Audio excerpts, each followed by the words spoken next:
What we do know is that Zane Grey was a Western author, right? Okay. And the reason that I got interested in this has to do with that.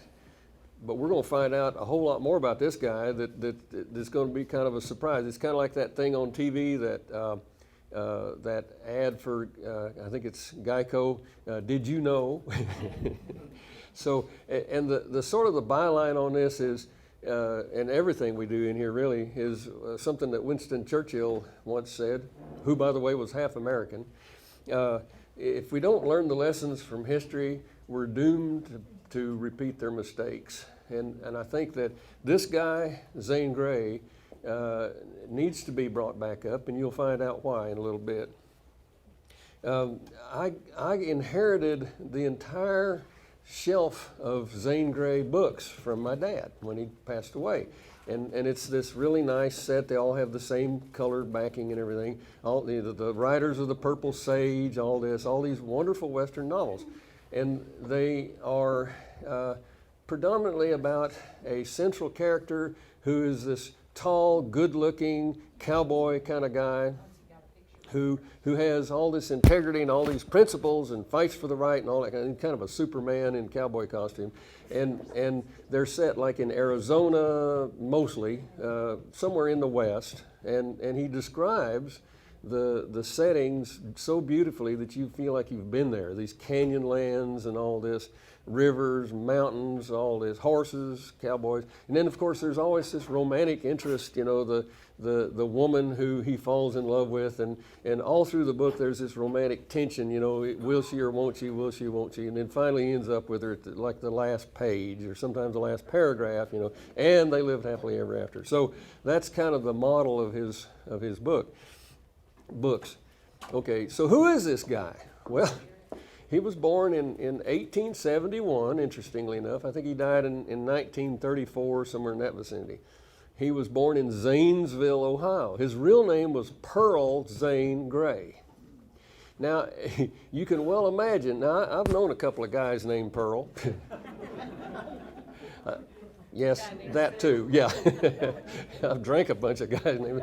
Anyway, so you can well imagine that as this kid grew up in a fairly rural community, he had a lot of opportunities to practice martial arts. And in fact, he was known for being quite a fighter in his younger years. His great-great-grandfather on his mother's side, where the town of Zanesville, Ohio comes from, she was a Zane, was Ebenezer Zane, who went from Hardy County, Virginia, back right after the Revolutionary War and was one of the first people to go over the mountains into the West, which at that time was Ohio. Yeah. And he set up a community there. He was a colonel in the Revolutionary Army, set up a community there, and he had to deal with the Huron Indians and the Delaware Indians and all this. This was back in the days of the Indian Wars. Well, Zane Grey took Zane instead of Pearl, took that name when he began to write about his great-great-grandfather. That was actually the first book that he wrote, was Betty Zane. But we'll get to that in a minute. Okay, so what does he do? His father was a dentist.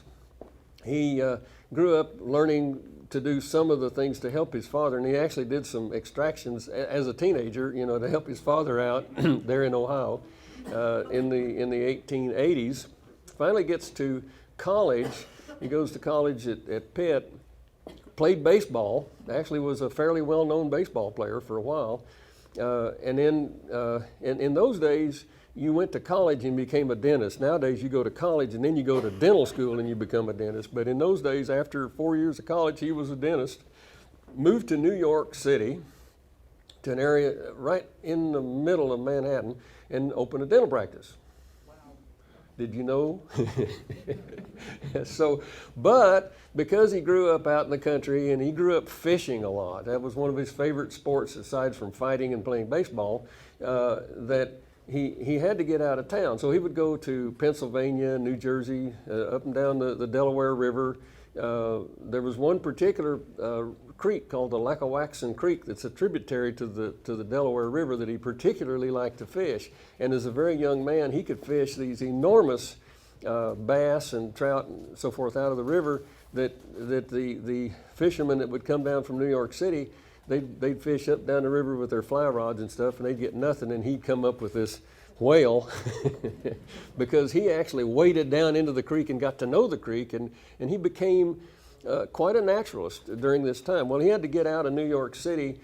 It just made him crazy being in the city doing dental practice, so he's constantly going out into the country. And during one of these trips out into the country, he meets this lady whose nickname is Dolly, and ultimately he marries her, but I think she saw him canoeing down the Lackawaxen Creek or something such thing. Anyway, she then came from a fairly wealthy family there in Pennsylvania. He decided he wanted to write a book, and he put together all this stuff about his great-great-grandfather Ebenezer Zane, wrote the book Betty Zane, and if you've not read it, it's really a pretty neat book. It's really well written. It's his first novel. He'd written a bunch of other stuff before that, which of course aggravated his father, because his father did not want him to become an author. He thought that was a waste of time. You shouldn't do that. So he went ahead and did it anyway. This is kind of his personality. He's a little bit of a cross-grained sort of a fella. So, well, it turns out that Dolly believed in him enough that she put up the money for him to self-publish. We're hearing this term a lot these days, right? Amazon and all that. Well, self-publishing didn't start in the 21st century. Self-publishing started in the 19th century. Actually, it was the beginning of the 20th century. It was 1909, I think, that he wrote Betty Zane. Well, it was a home success. So but he was encouraged by it. He went on out and he kept writing. He wrote for the predecessor of magazines called Field and Stream and Outdoor Life. Wrote a lot of articles. He gets to the point where he's been writing articles enough that he's at a meeting in New York City. I was almost going to remember the name of the hotel. Anyway, it was a meeting of a bunch of prominent people in that day and age. We're talking 1914, somewhere around the time of the First World War. And he met a fellow there. The guy that gave the presentation like I'm doing is this guy named Charles Jesse Jones, but his nickname was Buffalo Jones. And Buffalo Jones had actually been a buffalo hunter during the 70s when we were killing off all the buffalo. And he got upset about that because he said, we're going to lose this entire species if we don't do something. So he started catching baby buffalo and raising them, and he was going to have him a herd north of the Grand Canyon of buffalo that were somewhat domesticated. And the somewhat is, you understand. Okay, so, and he was also going to crossbreed them with cattle. In fact, he was the first person to successfully produce cattle by crossing buffalo with Angus cattle. Well, Zane Grey, there's a lot of legends about how this all took place, but he got in with Buffalo Jones. That was the beginning of a very important phase of Zane Grey's life. He started going west with him. He explored the Grand Canyon with him and all this sort of stuff. And I'm going to show you a couple pictures here. This is Buffalo Jones right here. I don't know who that other guy is. I think he's a guy named Jim that was one of the cowboys that hung out with Buffalo Jones. Well, turns out Buffalo Jones wasn't just an old buffalo hunter. He also knew Teddy Roosevelt and a number of other people. He was fairly well placed in politics. So he tells Zane Grey, he says, look, we got a deal going. There's this place called the Siwash, which is part of the Grand Canyon, and there's this 100 acres of kind of an island that goes out into the canyon. Now just picture this, you got, and it's kind of a narrow saddle that you got to take all these horses and mules and everything out across this saddle to get to this 100 acres of like a peninsula that sticks out into the Grand Canyon. Well, you can imagine on every side of that thing, it drops down a mile. 5,281 feet straight down, okay?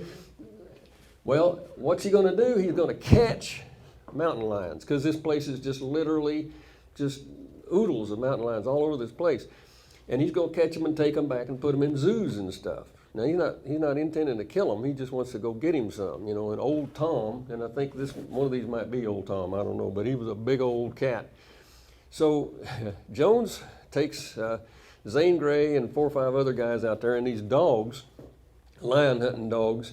And Zane Grey gets a little upset with him because on the way out, they're riding along through northern Arizona. There was no airplanes or buses or trucks or roads or anything in that day. So it took them several days to get there horseback with the pack horses and stuff. While they're on the way out there, the dogs, of course, take off after a deer trail. Well, old Buffalo Jones has got him a shotgun loaded with birdshot, and every time one of these dogs takes off a deer trail, he'll shoot them in the butt with that shotgun and yell at them. He wants them to go on a lion trail or nothing. And Zane Grey got a little upset about his methods. But anyway, they got the dogs trained to go hunt lions. So these photographs were taken during that hunt. And he wrote, when he came back, Zane Grey wrote a book. Here's one all trussed up, they caught him, called Hunting Lions in the Grand Canyon. It was one of his nonfiction books, totally different from all of his fiction books. I mean, he tells the story of and they caught a lot of lions out there. What they would do, the dogs would tree the lion. Jones would climb up in the tree and either rope the lion in the tree or push him out of the tree, and these guys would jump on the lion. If you can imagine, I mean, these things are armed and dangerous. They got 4 hands full of needles and a mouthful of needles, and they're very good at using all of them. So it was pretty exciting. So they catch them and they wire their mouths shut and they carry them back and they put a chain around their neck and they tie them to pine trees. Well, they had this little Navajo kid that was with them, supposed to be helping out with the pack horses and stuff. The first night they tie a lion to a pine tree and this Navajo kid's out of there. He didn't want nothing to do with that lion. But even in order to get there, you've got to go out across this narrow saddle with these pack horses. I mean, to read the book, it just makes the hair stand up on the back of your neck. And his description is very vivid as well. Here's a lion up in a tree up here, in case you can't see it, and Jones coming up after it. This thing's probably spitting and growling. You can just imagine. Okay, here they put him. This is Jones here on the left, and they put the cat in the pannier on the horse. You can see this horse doesn't even have a halter on. That's a bell hanging there. These horses were some of the brokest horses I think I've ever heard of in my life. So, and I think this is Zane Grey. That's a fairly well-known part of Monument Valley that a lot of movies were made in, which gets into a whole other phase of his life here. But he actually did ride a lot. He cowboyed a little bit even, so he was the genuine article. He probably cowboyed as much as anybody nowadays ever does.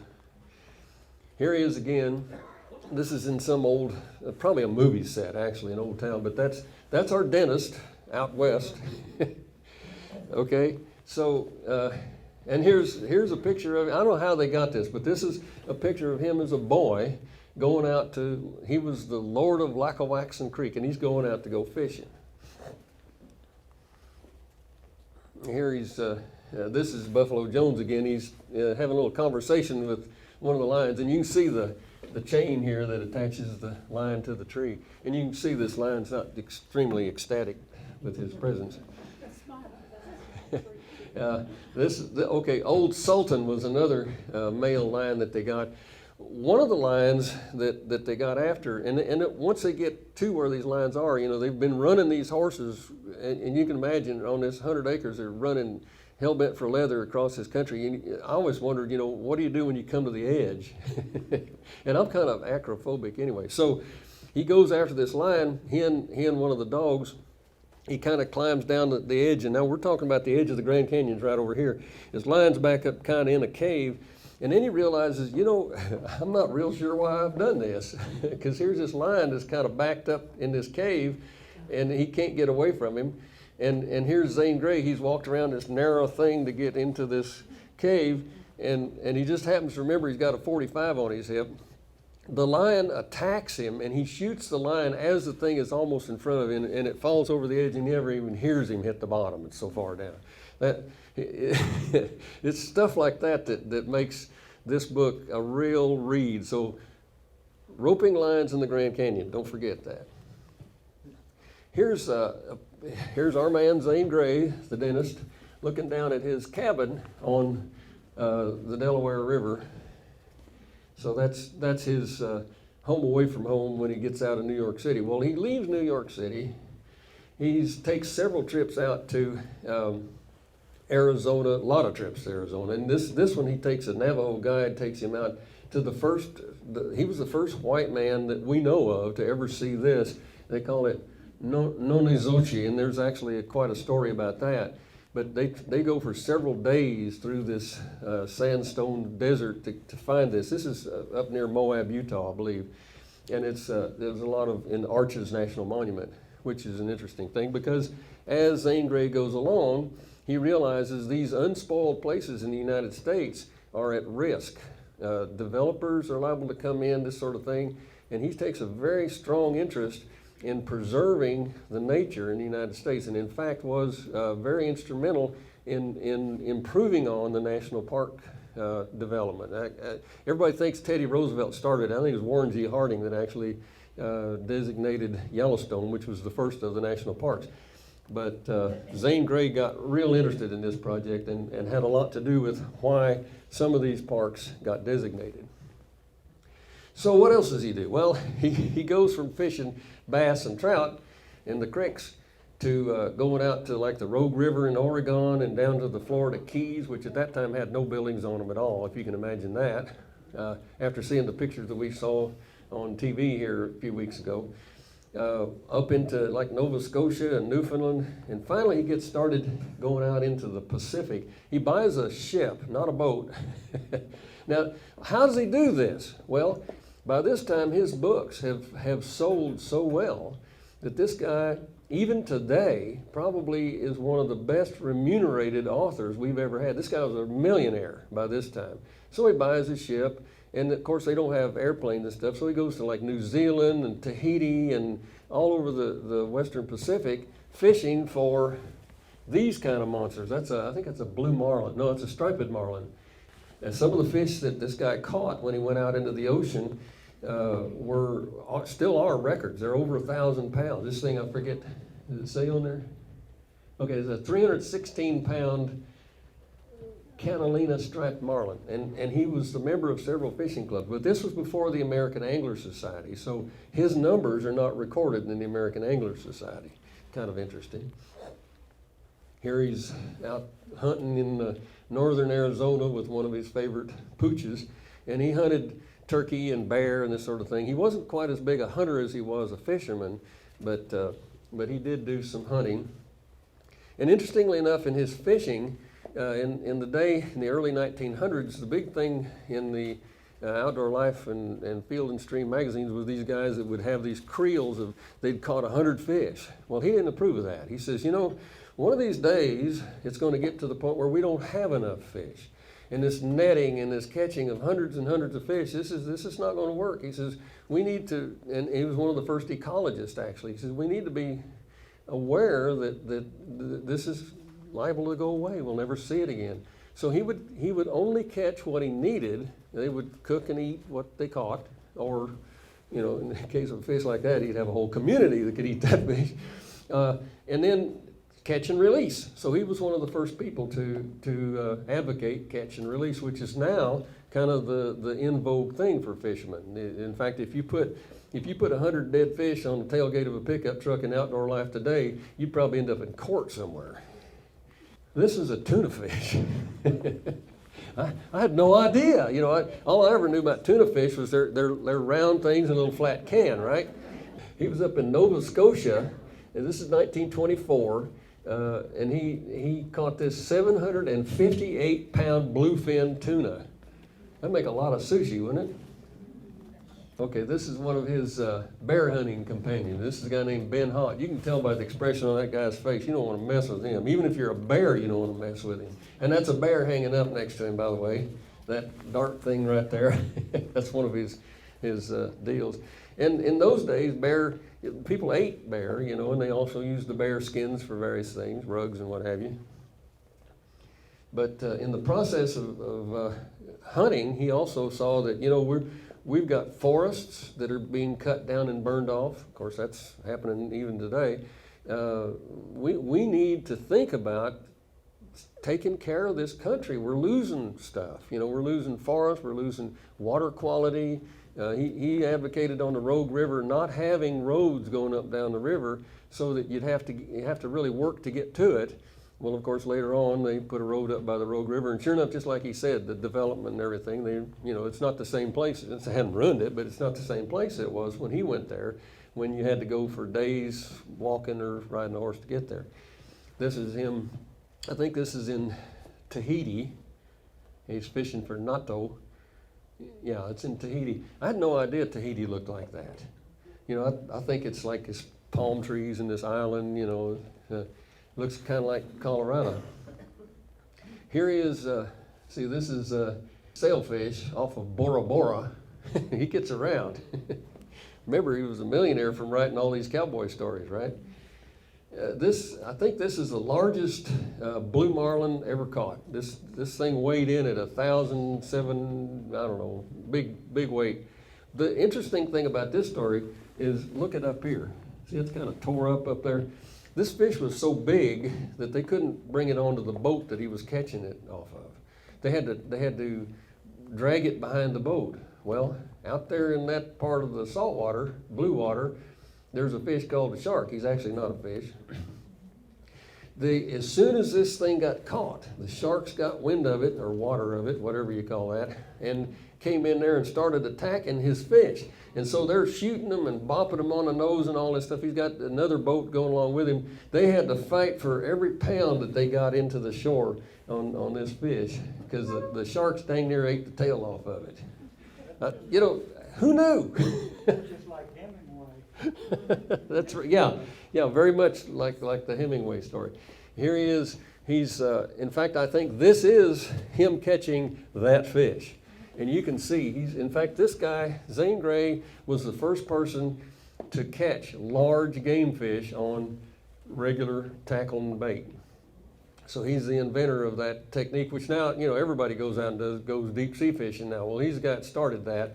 And he talked about, and in those days, the line was made, much of it was made out of silk, but they didn't have nylon then. So they didn't have monofilament. So there's a lot of things that he had to work with that we don't have to worry about nowadays. And they measured it by its diameter and its strength. And then these huge reels. And I mean, he's really having a strain and fight. He said by the time he got that fish in, he was completely depleted. I think it took him several days to get over it. And here's Zane Grey. And this is not a mountain lion. This is just a little old kitty cat. Shows that he's kind of a neat guy. It turns out that he was, because he was gone so much, he actually had a number of girlfriends all over the world too. And the interesting thing there was that Dolly tolerated that. She was his business person back home, and they had, I think, 4 kids.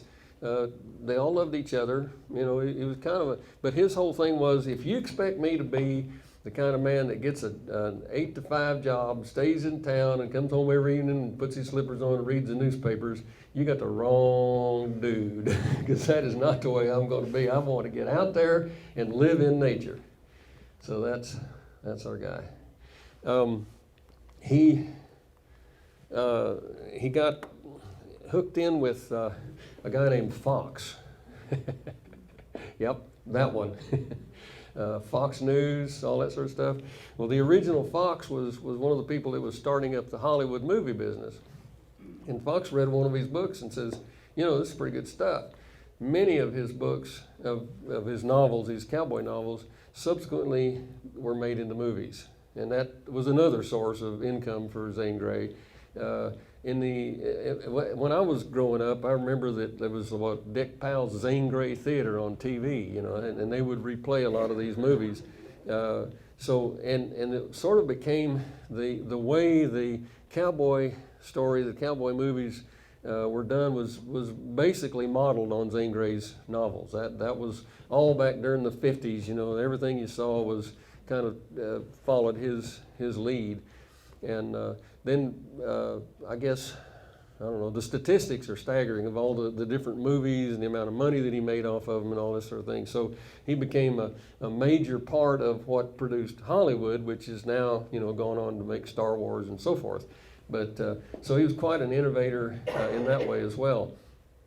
So I just kind of thought I'd show you another aspect of a guy that everybody thinks they know, and all this stuff that we, we had no idea. Here he is, he's out there doing all this fishing, he's tramping around the Grand Canyon, he's involved with making national parks, he's involved with writing in all these like Outdoor Life and Field and Stream, all these outing magazines. And one of the things that they mentioned, the people that knew about him mentioned, is that this guy learned a lot about living in the outdoors, and all through his books and his articles very carefully sort of teaches this is how you live in the outdoors. Like if you wanted to know how to build a campfire, or you want to know how to cook in a Dutch oven, or you want to know how to bait a hook, or all this kind of thing, it's all in his stories. If you want to learn how to live, and this is what the preppers are doing nowadays, what would we do if, well, it's all in Zane Grey's stories. You learn a lot of stuff about our country and the world, really, just from reading his books. And he was quite a teacher, actually. So with that, I'll open it up to questions. But that, I thought, when I find, and interestingly enough, I got to tell you this story too. When I was about to give this lecture, I guess you'd call it, at Westerners, I had been hunting stuff up online, and I'd read as many of his books as I could. I think I've read almost all of his books. And any of the, like the introductions and forewoods and the blurbs on the books and all that sort of thing. Read everything I could do to try to find out about him, but I still just didn't quite have everything I needed. We were going through Blanco, Texas. We stopped off at an antique store. It's called Raspberries, isn't it? And we just looking through the antique store, and way down in the basement, in the corner, they have a bunch of old books. Okay, so we're looking through the old books, all kind of different topics, and Sally says, "Look at here, this one says Zane Grey." And I pick up this book. This book is written by George Reiger, who is a very well-known outdoor writer about fishing and hunting, this sort of thing. All these modern magazines about hunting and fishing. He's a major contributor, or was, to those things. And the book is Zane Grey, Outdoorsman. It tells the story of his life. It tells all about these fishing trips and everything. And everything in this book, he organized articles, parts of novels that Zane Grey had written, and he put them together in an anthology of Zane Grey's writings.